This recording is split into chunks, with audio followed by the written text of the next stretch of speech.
Well, hey, everybody. If it's Friday night, this is the Quantum Wellbeing Show. Welcome, everybody. Thanks for being here. And turnabout is fair play.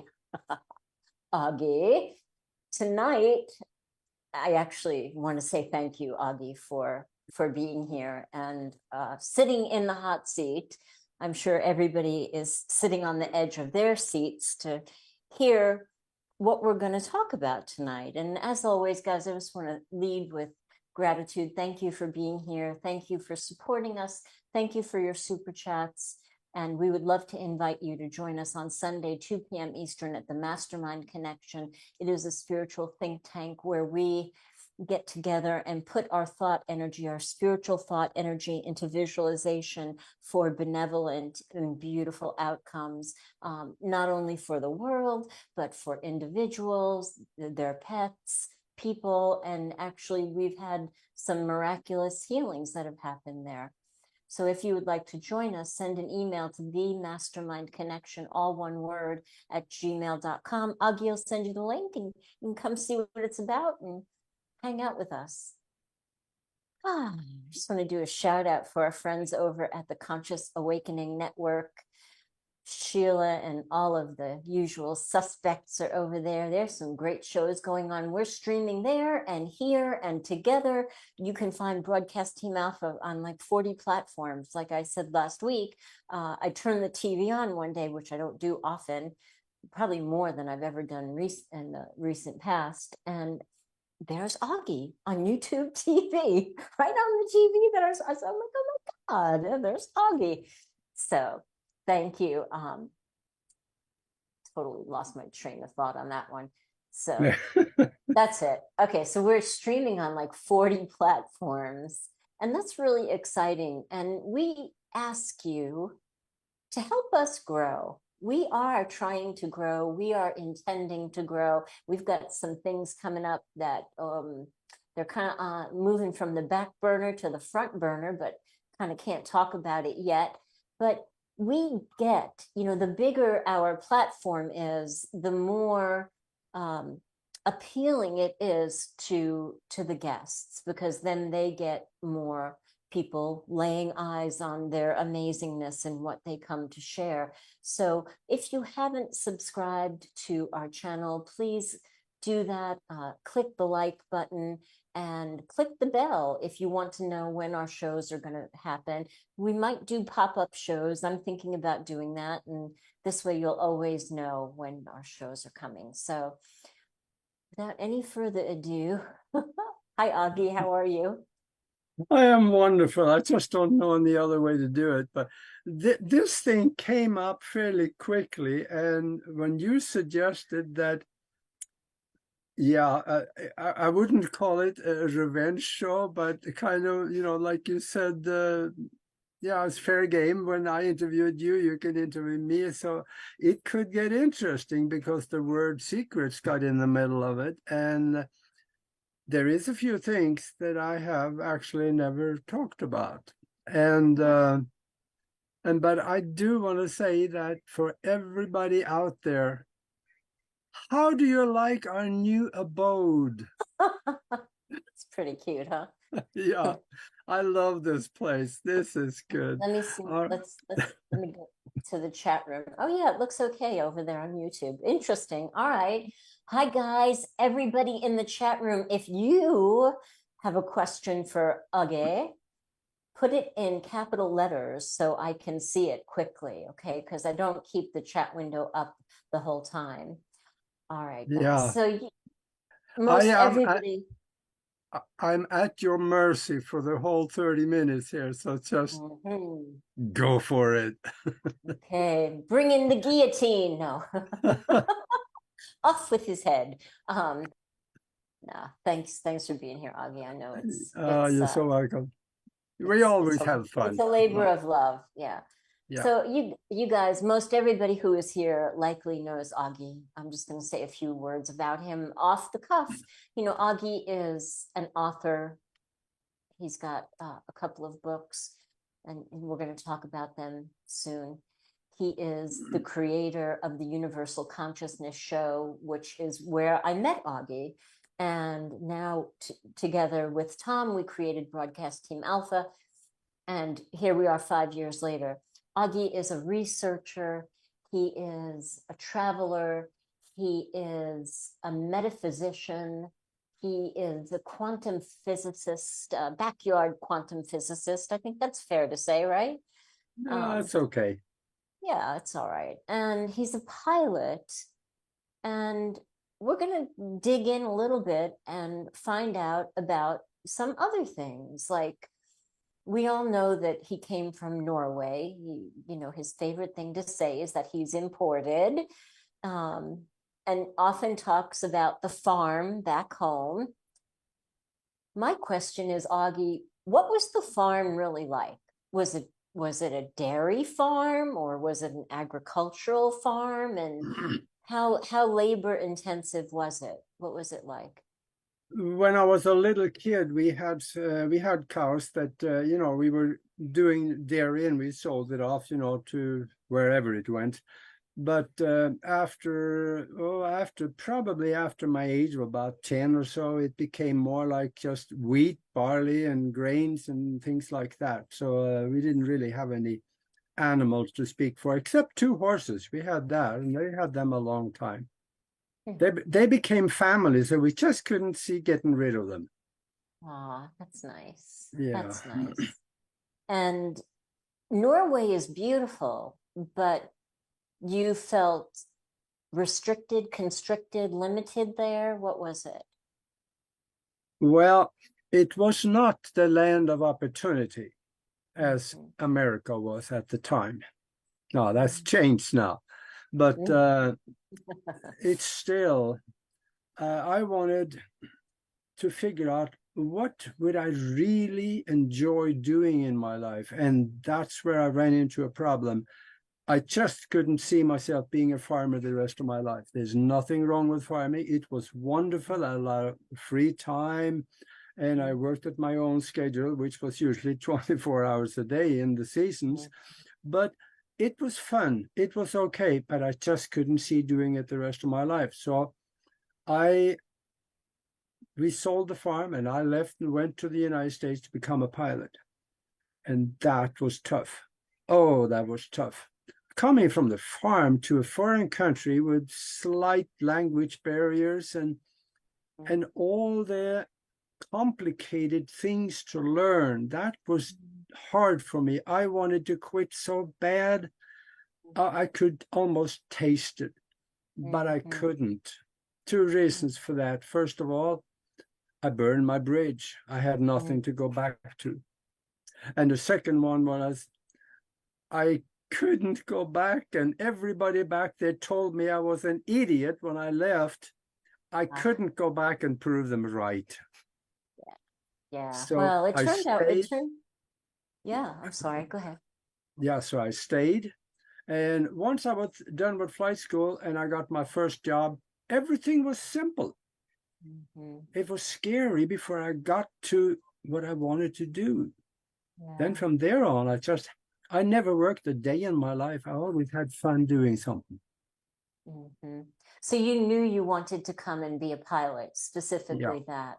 Okay. Yeah. So that kind of leads into one of my other questions.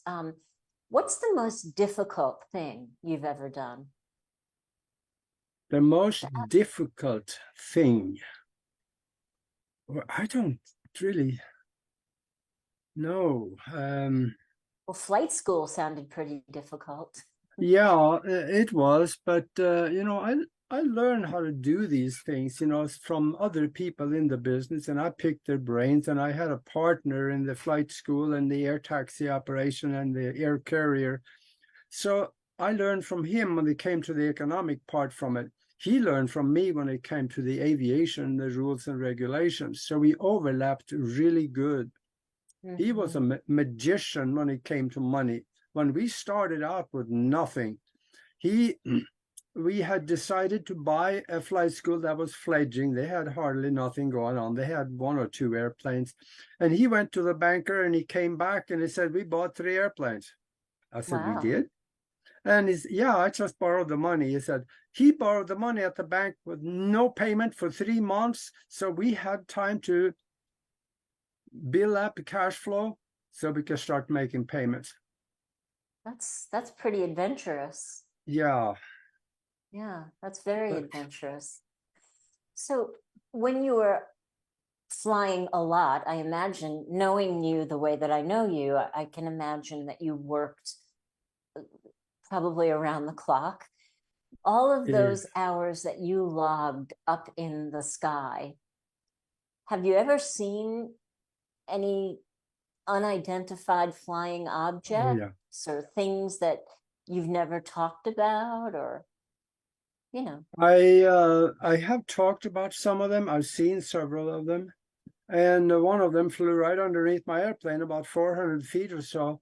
And I got a real good look at it. They had windows on the side, and it looked strange. It looked like kind of like a skateboard, but going up at the edges. But that was it was not a flying disc. It was kind of like a flying skateboard. It looked strange, but Mhm. it was. And I think I talked about most of those on different shows. There's another one that I had a cigar that just flew right in front of me. I think I was leaving Omaha, going down to the Burn Center in Houston or something. Mhm. And we were going, I think it was through Kansas. I think we had already made it to Kansas possibly. And I saw this thing just flew right in front of me. It looked like a pencil, probably proportionally about that long. Mhm. Of course, it was several miles away, so it was probably maybe around 50 foot long. But Mhm. still, it went so fast I could hardly follow it with my eyes. And I looked over at the co-pilot and I said, "Did you see that?" He looked at me and he said didn't say a thing, nothing. Uh-huh. And I asked him again one more time, and he didn't say anything. So we landed, and I figured I'd leave it alone. But Right. later, I discovered that he was a born-again Christian, and everything that you see that is not written up in the Bible, or he can't explain, those are demons. So I can understand that, and I can live with that. So it wasn't that he was ignoring me; he was just kind of protecting himself, and that was okay. So Yeah. So you were definitely getting the message, and this was, not now where everything is, well, a lot of things are coming to light. yeah, So back in that day, it was right. Don't see, don't tell. Right. I didn't see anything, and you just keep flying. yeah, pretty much, yeah. Did Of you? course, we were a private company, but if you worked for the airlines and it talked about UFOs back in the 80s, and yeah, you'd be out the door. They Right. didn't want Yeah. didn't want to hear it. That's interesting. So that just, Yeah, but adds I to what. I had Are, two incidents that I maybe want to mention because I don't think I've ever talked about this. I think there were two times when I was in the air wondering, things were going on, and I wondered if I would make it back alive. really? What happened? One time I was flying, fishing people up into Canada. And for those of you that has flown over Canada, you fly for hours without seeing a light on the ground. And it doesn't matter much what airplane you fly, you still fly for hours. So we were heading off to a place up there called Stony Rapids. It's way, way, way up north in the North Territory. And we had called ahead because the navigation aids in the area, they weren't on. There were nothing to navigate electronically by. So what we had did, we called ahead to the operator at the airport next to the lakes and all, and he was going to turn on the radio beacon at the airport. So I trusted that. We headed up northwest, and I think I had flown for about 4 or 5 hours. We should be really getting close, but I had no needle. I couldn't find the station, Hmm. and I knew that I did not have fuel enough to make it back or go anywhere. So if that radio beacon, if I couldn't find it, I would have to land in the swamp somewhere. And you know, there are bears up there. Yeah. They're not that friendly. Yeah, you'd be a snack. Yeah. Yeah, it would be a snack. And there were 6 of us in the airplane, so it'll be 6 snacks. But Mhm. I I climbed up a little bit and we looked around. I looked around and I just happened to see the flashing blue and white light way over on the horizon. So I had missed the airport with probably about 5 miles. Ah, So then I went over and landed. And if I had missed that one, I would have gone on and we would have run our fuel and I would have landed in the bear's den. wilderness. Yeah. Yeah, the bear's den. Okay. So that was a close one. And I Yeah. tell you, that particular thing right there is the first time I tell anybody, because that was not much. I mean, flying for 5 hours, dead reckoning, and then miss it by 5 miles is pretty good anyway. But it was really a close call. Yeah. Wow. Wow. Wow. And there's a quick other story too that I have not mentioned, and that is I was flying money, cash, and checks, and gold coins, and whatever the Federal Reserve transported around the country. When they needed something, they called me, and then I did the flight. And I was leaving the Midwest, going to Denver, and we ran into. Actually, I was by myself on that one. I ran into freezing rain, and that builds up really fast on an airplane that is going that fast. And I wasn't worried about that because I had de-icing equipment. So, no problem. All you do is flip a switch and you're good. Mm-hmm. But I flipped the switch and the de-icing on one wing came on and the other wing did not. Uh-oh. That meant that probably was a leak somewhere where the fluid that kept the wing, the alcohol that kept the wing wet, there was a pipe that has broken. Uh-oh. And I was flying out there and I could feel that I was losing lift on one wing. So I just kept, I had to turn the wing in to keep the airplane level. And by the time I got down on the approach and came down to the airport, which was a really bad weather, I think I had to go down to about 200 feet before I saw anything. And then my controls was all the way compensated for the dead wing, so to speak. If that had been a little bit further, I would not have been able to control the airplane. And that is not a good thing. Yeah. So those are 2 close calls. What do you think you were just lucky, or what was that? Was it divine intervention, or? The one in Canada may have been, Mm-hmm. because I almost missed that airport. Mm-hmm.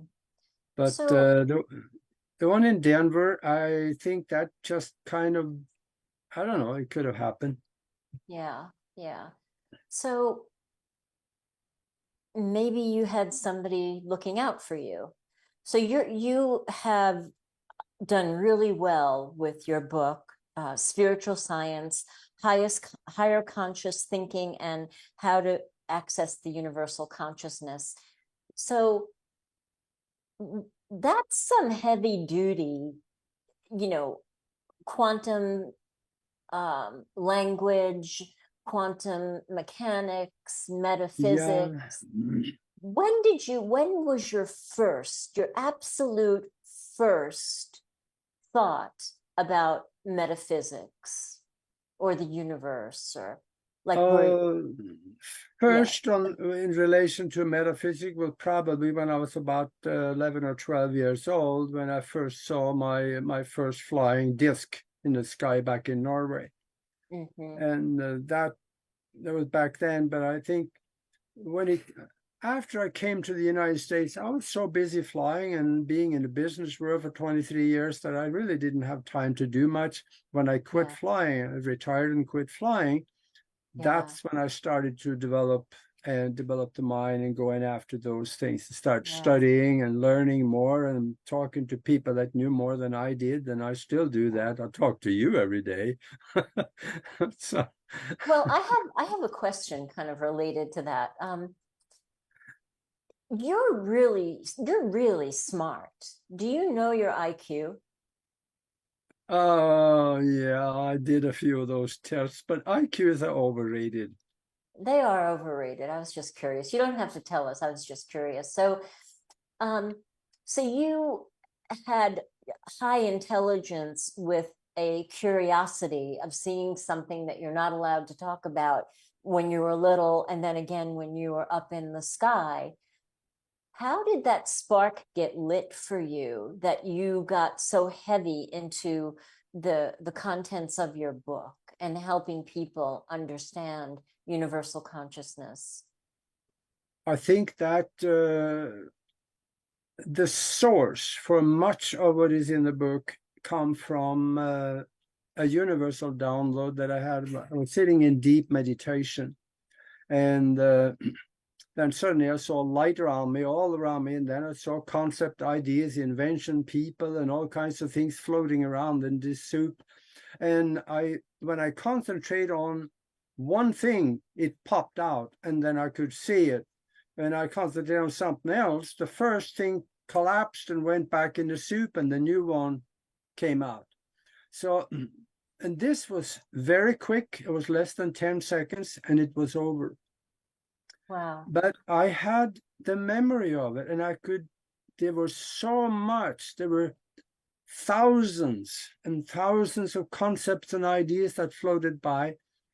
And afterwards, I couldn't really figure out what was that all about? What can I do with this one? Mhm. And it was very strong that write it down. Mhm. So I grabbed a yellow pad and a pen and I wrote. I sat Right, there writing for about 2 days. right. And beyond that, That's a download. Yeah. I started typing it out, and then it ended up being this book. So Yeah. Yes. that's And you can get that book on Amazon. Broadcasting Alpha website and on Yeah, Amazon. Yeah. So yeah, Augie, most people that have downloads know that there is a certain connection outside of themselves. Do you yeah. have a connection like that? I feel I do, and I see I do. I am not aware of it all the time, but I have someone that I have been acquainted with for a very long time, since 1970, the Christmas 1972, when I met him the first time back in the woods back in Norway, because I went to flight school and I went home for Christmas and I walked off into my old forest that we had on the Mhm. farm. And I went up on of course, this I've actually talked about before, but I went up on, there's a grave mound, a Viking grave mound that I went up there and sat down and meditated. Mhm. And then I heard this sound that kind of like was somebody turning on a faucet, the water running. And that didn't make sense. I opened my eyes up, and there's this man standing right there in front of me, about 6, 7, 8 feet away. And he was 7 foot tall and lit up like a light bulb Mhm. and scared the daylight out of me. So I Were ran you off. hung over that day or what? No. Yeah, probably. But No. I, No, but seriously,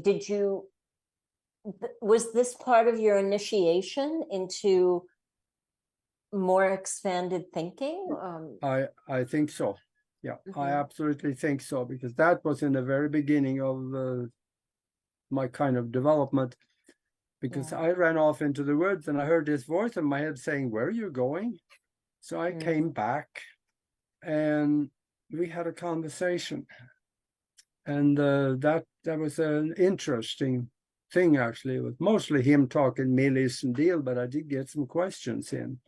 Mm-hmm. So he told me a few Well, things that he would suggest that I did. He didn't tell me, but he said, if you do, we will help you. And then there were several things that he came in, but he also told me some of the things that I would screw up. And I remember when I got to that point here in the US, I knew he told me that, but I still screwed it up. And he also well, told me that you are not very good at listening. You must learn to listen to people with knowledge you do not have. that was good And advice. I've never been very good at that. So you still have conversations with him, right? And not very often, but I do. Yeah. So there's a question in the chat room. I think this is probably a good time. Oops, let me pull it back up. So Adrian wants to know how we came up with the name of our station, Broadcast Team Alpha. And Adrian, I don't even know. It was Tom and Aage and myself on a Zoom just kicking things around, just kicking words around, kind of just creative bouncing words around. And Yeah. it came up. I think Tom, we No. probably had broadcast and No. Alpha, and then Tom finally put it all together for us. No. No, that term, Broadcast Team Alpha, came from you, because we had about 5 or 6 different suggestions that we were bouncing around, and neither one of them felt very good. So I think we left one conversation, we didn't have a decision, and we came back, and that's when you said, I think you slept on it possibly, but you said Broadcast Team Alpha. Huh. That There you was go, your Adrian. yes, there you go. So Aage, here's the question. All right. It's from Peter. Oh gosh, I hate to ruin your last name by Carnivale? Oh Carnival? yeah, okay. Yeah. He asks, Aage, if we are in a hologram mind created universe, does that mean that we are literally creating our own reality? And if so, how do other civilizations enter that hologram? That's a big Because question. there are a hologram within a hologram within a hologram that was placed in another hologram that is inserted to the 3rd and the 15th hologram. They are both parallel and they are linear.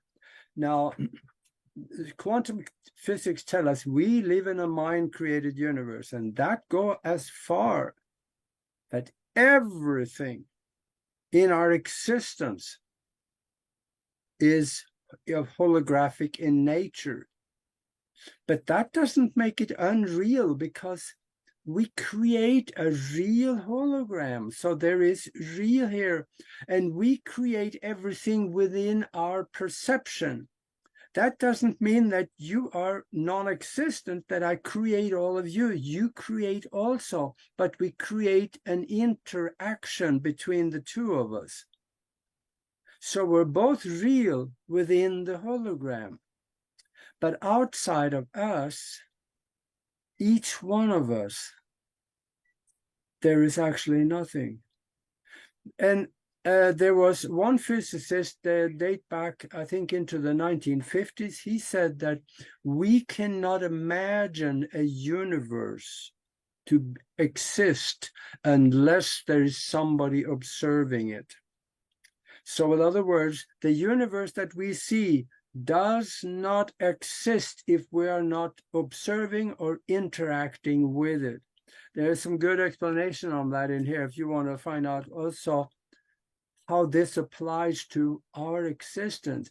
Since it is a mind-created universe, why don't we create things that we like instead of all the garbage that happens to that our brother-in-law help us create, you know?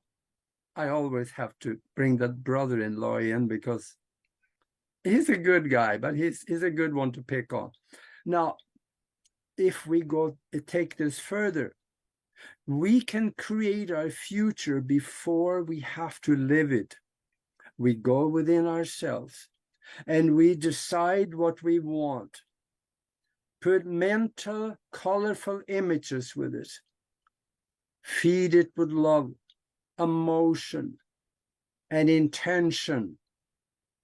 And then you roll that into a ball, place it in the future at a time-coded event, and then go back and forth and visit it every day.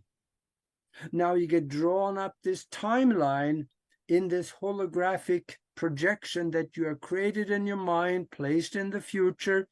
So you're following that timeline to it. When the time comes for that time-coded event to happen, you just walk into it. And in here, I explain how to do that. It's simple, not easy, because you got to do it. Yeah, it takes, you have to exert your will in order to do it. So, Aage, we're coming down to the close of the show because we usually only do 30 minutes. We're going to go a little bit over. You mentioned to me about martial arts, a form that you took. And I want to hear about it. And then I want to add a real life experience. So tell us about it, please. That's something that I hardly ever talk about. I don't think I've talked about my martial art experience at all on any shows. Just kind of mentioned it in passing, because most people, when they think martial art, they think violence, they think fighting, and that's not necessarily all it. Because here in America, that is what it is. But if you find a teacher that was taught in the Far East, in the Himalayas, China, Japan, they have a different mentality. Especially what I learned was the art of the ninja. That the first few years, it's all mental programming and mental development, mind development. You get to the point where you walk around your opponent's head, you know what he's going to do before he does. If this was taught in schools, you wouldn't have delinquents like we have today. There will be there will be mental giants by the time they were 16 or 17 because of the training they would get. And I know we're running out of time here, but Nori, it's okay. It's all right. So Aage visited, I don't know where the heck I was. Maybe it was Florida. It was Florida. Aage visited Florida, and it was Thanksgiving time. And we were driving to meet some people, and we stopped to get gas, and I went into the convenience store, and there was some man in there who, you know, I've been a nurse for a long time, who was absolutely, you know, cracked out or on meth or something. And he was really scary. And it was getting escalated. And his anger was at the person who was at the register. So when I came out, I said, wow, Aage, there's some guy in there that's really scary. And the next thing I knew, I don't even know how he got from the car inside that door so quickly. It was like, and I'm like, no, don't go, because I was scared for him. And then just a few minutes later, Aage comes out talking to this guy like they're good old friends. So I had no idea how you were able to change this man's whole energy. And it has remained an enigma to me, but over the years, I kind of understand now.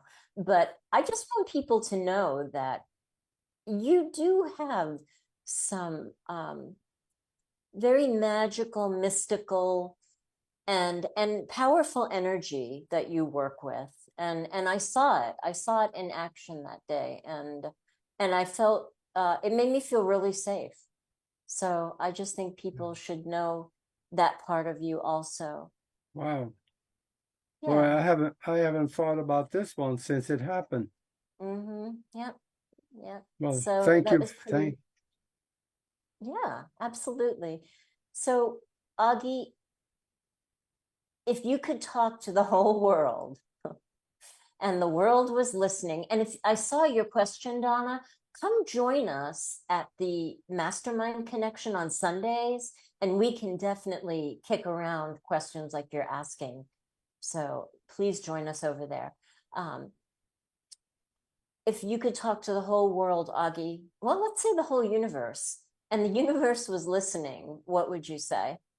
Yes, first send that email to themastermindconnection@gmail.com, and we'd love to see you come and Yeah, visit. yeah, I put that in the Uh, chat. Thank you. if I could talk to the whole universe, then I would have to use a language that is not one of words.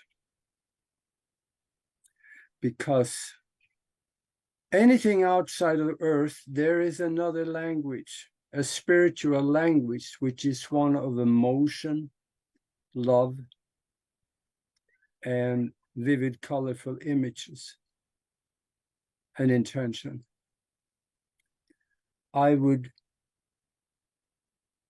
This is going to get, I hope I understand what I'm going to say first. I would feel the love and intend for it to be everywhere, and see people hugging each other and know things are good and safe. And then I would send that everywhere, because we have been, we've had that question on Broadcast Team Alpha, and people tell us wonderful things. But you added another aspect to it, the whole universe. I never thought about that before, because they don't speak English. That's But, right. That's right. And I but love that, they, Augie. I'm sorry. yeah, yeah, there is this universal language. Everybody understands it. They may not see it or feel it right away, but your heart, wherever you are, your heart feels it. Absolutely.